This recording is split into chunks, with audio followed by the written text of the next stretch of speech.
Graham, you were talking about when you have to sit down with the CFO and you sit down with the board and you have to make your argument. You have to argue, you have to make your case for the value that you're providing to shareholders. And I'd be interested in hearing about how you frame that argument. What is it that resonates with the board, the CFO, in terms of value to shareholders from a philanthropic mission? There's no one answer. You make a really good point about the tangible project and the intangible. I mean, the internal audience at Citi is the more important audience. I spend 75% of my time worried about internal communication than I do in terms of external. Because while you may have an external social license to operate, the internal social license to operate and financial license to operate is fundamentally more challenging. And so you have to then start to peel back the layers of the onion, which is to say the shareholders, the leadership, government affairs people, local community people on the ground, they all have different angles and different perspectives. And the challenge in a company the size of Citi is that there are a lot of different people with a lot of different perspectives, and trying to be all things to all people is a very hard thing to do.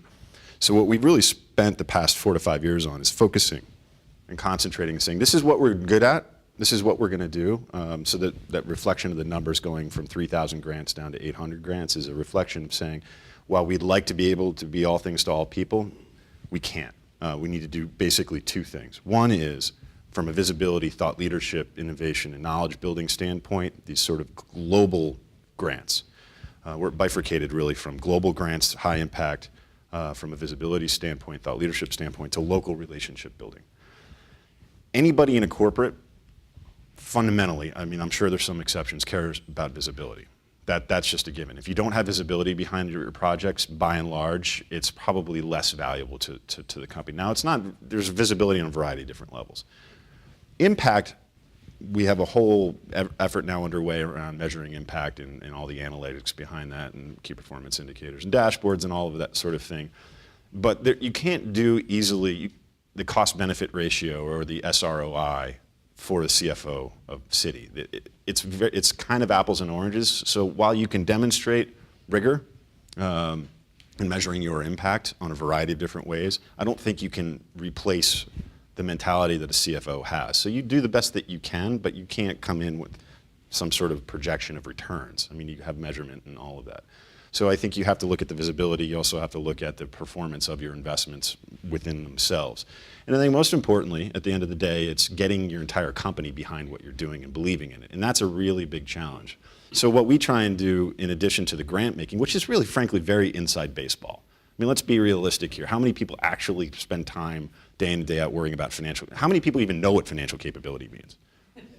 Exactly. So I know a lot about financial capability. The G20 knows about it, APEC knows about it, but the average Citibank checking account holder has no clue, and average employee at Citi. So what you do is you do this more, what we call more than philanthropy, and it's sort of the theme along, it's not just checkbook writing or writing of checks, which is engaging employees on a variety of different levels, from a technical expertise standpoint to broad, sort of episodic one day. For instance, last week, Citi celebrated its 200th anniversary on the 16th of June, which is an amazing accomplishment in and of itself. But the real accomplishment was we got 100,000 Citi employees to volunteer on that day. That gets them engaged as well. Now, they were doing anything from volunteering in soup kitchens, which isn't aligned around a financial inclusion strategy, to cleaning up gardens and things like that. So those are the 3 different ways I would say that you have those conversations.